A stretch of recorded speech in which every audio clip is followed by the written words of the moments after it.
හරි. අද අපි බලමු බොහෝ දරුවන්ට ඇතිවන ගැටලුවක්. බොහෝ දරුවෝ ගොඩක් වෙලාවට අහන ප්‍රශ්නයක්. දැන් උසස් පෙළ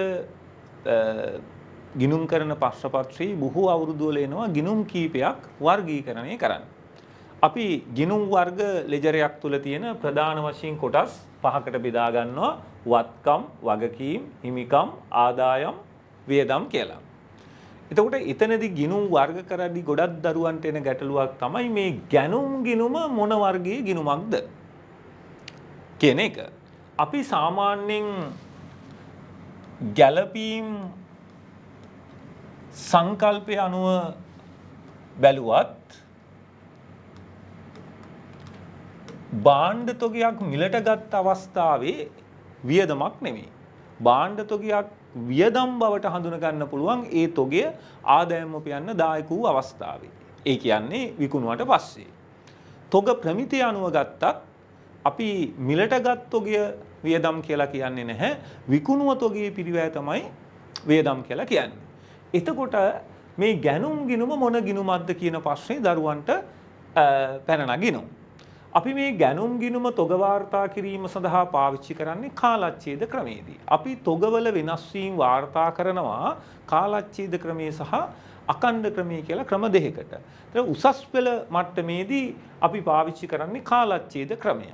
ඒ කියන්නේ තොගයේ වෙනස් වීම, අඩු වැඩි වීම වාර්තා කරන්න තොග ගිණුම පාවිච්චි කරන්නේ නැහැ. අපි තොග මිලට ගැනීම සියල්ල ගැනුම් ගිණුමේ වාර්තා කරනවා. මිලට ගැනීම සියල්ල ගැනුම් ගිණුමේ වාර්තා කරනවා. අපි අත්පිට මුදලට ගත්තොත් මුදල් කියලා ඒ තොගය ගැනුම් ගිණුමට දානවා. ණයට ගත්තොත් ණය හිමි පාලන ගිණුම කියලා ගැනුම් ගිණුමට දානවා. අපිට මේ ගැනුම් ගිණුමෙන් හොයාගන්න පුළුවන් කාලච්ඡේදී අත්පත් කරගත් තොගය. ඒතකොට අත්පත් කරගත් තොගය වියදම්ද? නැහැ. අත්පත් කරගත් තොගෙන් විකුණු තොගය තමයි වියදම් හැටියට අපි ගන්නෙ. එහෙනම් ගැනුම් ගිණුමට අපිට වියදම් ගිණුමක් කියන්න පුළුවන්ද? එහෙම නැත්නම් වත්කම් ගිණුමක් කියලා කියනවද? අපි බලමු මෙතනදී ඒ මූල ධර්මය අපිට කොහොමත් මේ ගැනුම් ගිණුම එක්ක වියදම් ගිණුමක් එක්ක වත්කම් ගිණුමක් කියලා හඳුනගන්න වෙනවා. හරි. එතකොට අපි බලමු මෙහෙම. සාමාන්‍යයෙන් වත්කම්, වගකීම්, හිමිකම් ගිණුම් පසුගිය වර්ෂයෙන් මේ වර්ෂයට එනවා. වත්කම්, වගකීම්, හිමිකම් ගිණුම් ශේෂ පහුගිය වර්ෂයෙන් මේ වර්ෂයට එනවා. ආදායම් වියදම් ගිණුම් පසුගිය වර්ෂයෙන් මේ වර්ෂයට ඉන්නේ. මොකද වර්ෂයක් අවසානයේ ආදායම් වියදම් ගිණුම් පිය වෙලා යනවා. එහෙනම් ගැනුම් ගිණුමට අපිට වත්කම් ගිණුමක් කියන්න බැරි එක හේතුවක් ඒක පහුගිය වර්ෂයෙන් මේ වර්ෂයට ශේෂයක් ලෙස ඉන්නේ නැහැ. ඒ වගේම ගැනුම් ගිණුම වත්කම් ගිණුමක් නම් ඒක අපි මූල්‍ය තත්ත්ව ප්‍රකාශයේ පෙන්වන්න වෙනවා. හැබැයි අපි ගැනුම් ගිණුම කියලා එකක් එහෙම පෙන්වන්න යන්නේ නැහැ. අපි පෙන්වන්නේ ඉතිරි තොගය.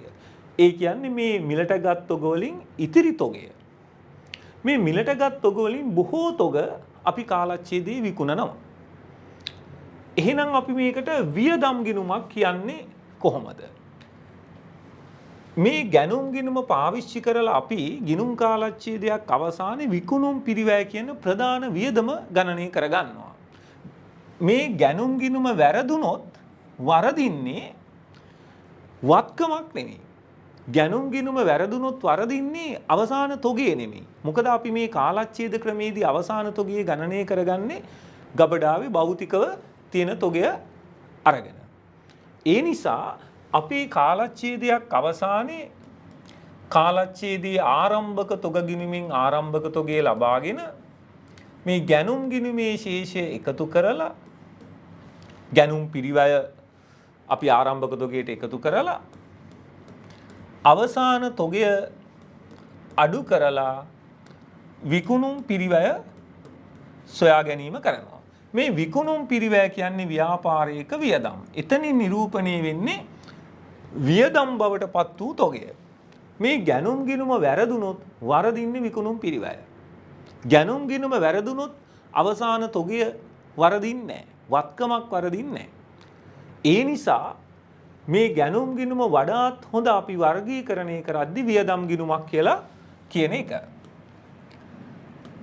මොකද දැන් ගැනුම් ගිණුම කවුරු හරි කියනවා නම් වත්කම් ගිණුමක් කියලා ගැනුම් ගිණුම වැරදුනොත් වත්කමක් වරදින්න ඕන. ගැනුම් ගිණුම වැරදුනොත් මූල්‍ය තත්ත්ව ප්‍රකාශයේ දෙන කිසිදු වත්කම් ශේෂයක් වරදින්නේ නැහැ. හැබැයි ගැනුම් ගිණුම වැරදුනොත් වරදින්නේ විකුණුම් පිරිවැය කියන වියදම. ඒ නිසා ගැනුම් ගිණුම වඩා සුදුසු වියදම් ගිණුමක් කියලා වර්ග කරන එක.